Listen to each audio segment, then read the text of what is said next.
So first, just thanks for joining us for commencement. I know the students, everybody's loved having you guys on campus. You've been such role models regarding diversity and kids getting into veterinary medicine, no matter what their background is.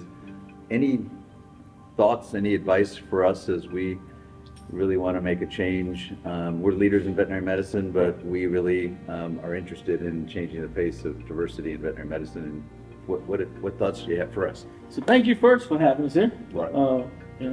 You always dream of coming to California, coming to Davis, and hearing about, like you say, you're leaders in medicine. That's pretty well documented. But I think the first thing and the main thing is having the conversations.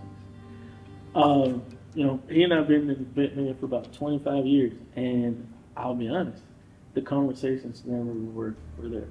It was like nobody cared. I'll just be honest. It's even though we've always loved profession, the profession in necessarily shows a lot of love. Right.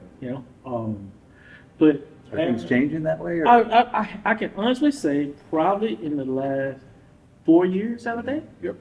that it has changed. I mean, even up from the top levels of, AVMA down to institutes having a conversation.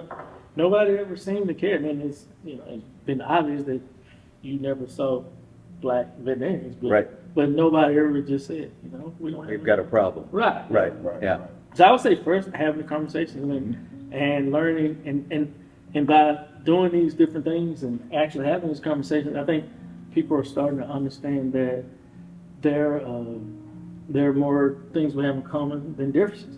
And before we go into it, just to kind of explain why it's important, honestly. So we won't call it a name, but let's say you go to the largest veterinary conference in Florida and you've achieved the level of success as a veterinarian, and you get a cup of coffee and you go in this big room to sit down with a bunch of other veterinarians. And even though you achieve every success in veterinary medicine you can, you got your cup of coffee and you walk in this room and you sit down and people look at you like you're supposed to be there. Right. And you don't have any real allies in this room. Fortunately, he and I, oftentimes we'll go to a conference together so we can sit with each other, but can you imagine how lonely that is? Yep. It's lonely. I bet it is. It's lonely, but definitely by having these conversations and getting the word out and just kind of being proactive and saying, okay, she got where people who possibly could help enhance the diversity in this at this college and kind of talk to them and bring them along and kind of just show them the way. I think that's a big thing that I see you making that step. As I look at, like you said, the conversation are happening, but the conversation are happening with the right people, meaning deans at the university. He and I could have this conversation the last 20 years, but just having it with each other, we're not always in that position to make a difference. Yeah.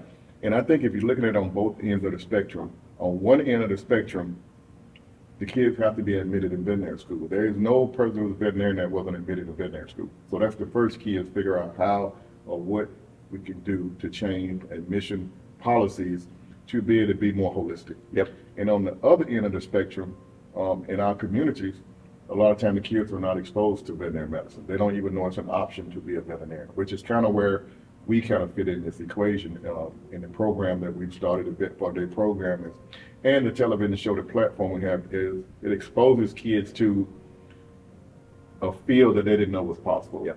An example, I come downstairs in the hotel this morning, and I met a couple, two young ladies yesterday. I happened to just open the door to them. They saw the shirt, and one was like, "I've seen your TV show, and I really enjoyed it." I talked to them for a minute. I come back down this morning, those two individuals there, and there's another older lady with them. And they're introducing me in, because I'm getting coffee, and they saw me again as they're giving the leave, and she was like, "This young lady is, older lady is an anthropologist." I was like, "Okay," she's doctor, and I don't remember her name.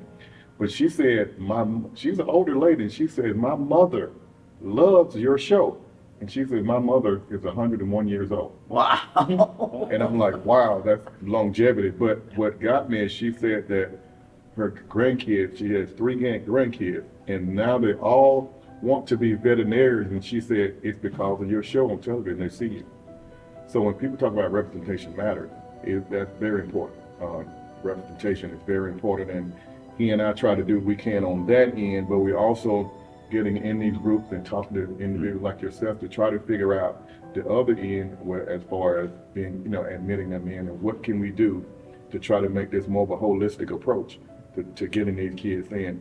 And the one thing is, two things that are important. One is happening now because you're here. You want it to happen, right? Yep. We can talk about things forever, but unless we really want to do it, take a deep dive to make it happen, it's not going to happen. And two, we just have to go out where they are and be proactive with it. Yep. We can't, I can't recruit anybody if I don't go where they are for me to recruit them, right? We can sit here at the university and hope that, kids of color or whatever ethnicity apply, and hope they're doing where they come. But until we go out there and tell them, you're welcome here. That's the first thing. Yep. I think some kids of our ethnicity probably look at this university and be like, I don't even know if I fit in there. That may be, they're not going to let me in. And I'm being honest, I felt in that same, I'm not going to say it's a trap because I was admitted, but I only applied to one veterinary school because I knew our state veterinary school was not going to let me in. It was not. So I didn't even apply there. I only applied to one, and I was blessed to have gotten in. Yep. And if it wasn't for that school, I would not be here. So we have to do something to change those numbers, because I think at this point, almost 7 to 8% of all black veterinarians graduate from one school. That shouldn't be. Nope. And And I think it's going to take all of those different aspects to make the change we wanted to. Right. To make the change we wanted, and be able to have more people aware of what a great profession it is from Yes. all different backgrounds, and then have veterinary programs become much more holistic in their admissions and much more inclusive and embracing when they get here, so you feel like Right. you belong, and that this is something that is a lifelong career that they can be excited about. Oh, yeah.